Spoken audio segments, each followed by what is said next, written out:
Hi, gardening friends. I picked up a few amaryllis bulbs as well as some paperwhite bulbs for the holiday season. So I'm going to plant these up today.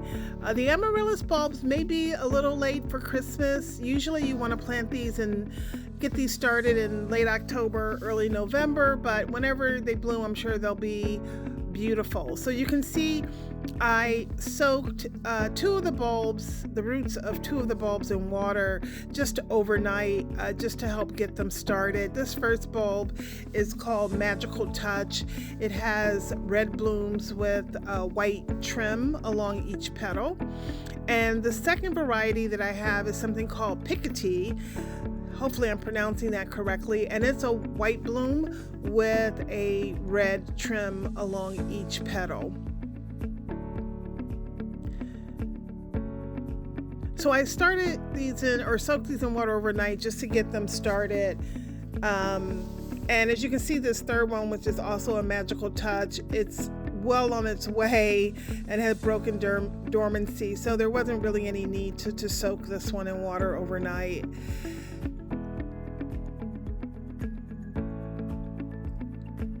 So I'm going to plant it in this terracotta bowl. The first thing I'm going to do is add my favorite potting soil, and I like to use Gardener's Gold potting soil. It's the bumper crop series. So I'm going to fill this about 2/3 of the way full, making sure that I get all of the little lumps that may be there. This soil is actually pretty moist out of the bag, which is great. And then I'm just going to tamp it down very lightly, not too much. Now, the one thing you need to remember when you're planting amaryllis bulbs, they don't have to be planted that deeply. You only need to plant them maybe half of the bulb to 2/3 of the bulb in the soil. As you can see, these bulbs are pretty nice sized bulbs and they have nice root systems on them. So I'm only going to plant them maybe, halfway, making sure that they're firmly rooted and planted into the soil. Now, these rootstocks can grow to 18 to 24 inches tall, so they can become pretty top heavy over time, especially once you have 2 or 3 blooms. And if I'm fortunate enough to have multiple bloom stalks, these can be pretty top heavy. So I want to make sure that they're well rooted and packed into the potting soil. And then as they start to grow, if I find that they need additional support, I can add some bamboo stakes to help stake them, or even use some twigs from trees or shrubs from the backyard. And now here's the third bulb going in, and as you can see, that one has really large roots, so I want to make sure all of those roots are buried beneath the soil surface. And then I'm just going to, again, just firmly pack everything in, adding just a little more soil just to increase the height a little bit in the bowl, just to add for a little more stability. And when you're planting amaryllis, you want to make sure, the second thing is to make sure that you don't get any soil into the opening where the rootstocks come out, and you want to avoid having any water in those areas as well, because if you do, that can really lead to rotting of your bulb, and you don't want to have that happen. Some of these bulbs are pretty expensive, so you really want to try to take good care of them. And now that they're all planted, I'm just going to water them in very lightly. They don't need a lot of water.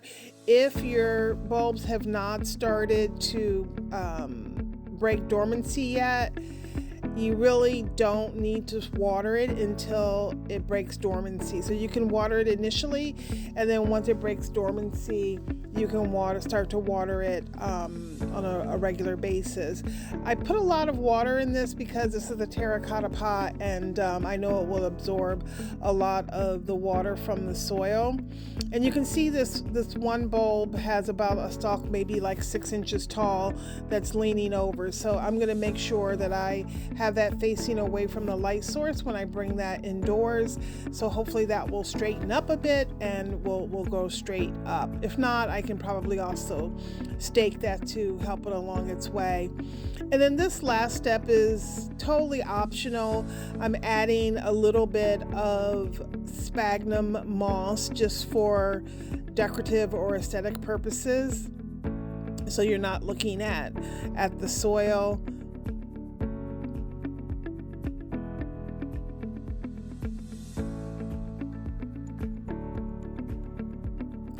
I may later add some Christmas ornaments or pine cones and things like that later, but this is all now ready to go.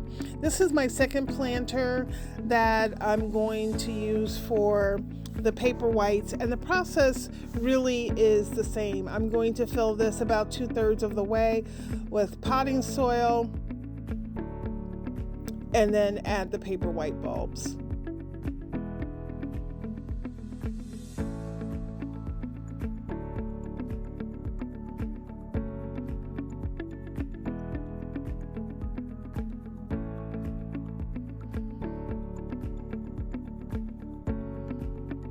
Now this is my first time starting Paperwhite, so I'm really excited about this. I actually only purchased 6 bulbs. But again, you don't want to bury them all the way. You can probably plant them anywhere from 1/2 to 2/3 of the way into the soil. And one thing about Paperwhites, you can actually grow them in water. So you can take a watertight container, add a little gravel in the bottom, add a little bit of water just so that the roots are in the water, and then just sit the bulbs in the container. So that's just another way if you don't want to grow them in soil. So here I'm repeating the same step that I did with the Amaryllis, just making sure everything is firmly packed into the soil so that we don't have anything tipping over as each of the bulbs start to grow. And then I'll finish this off with a little bit of sphagnum moss.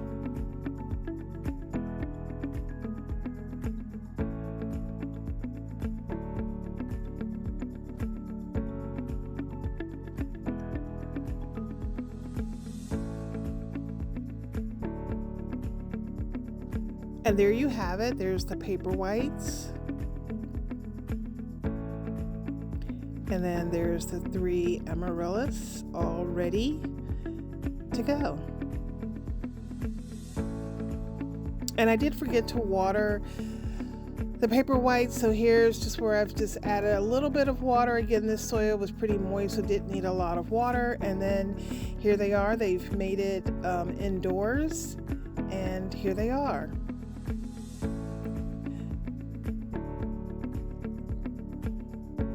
Thanks for watching. Happy gardening.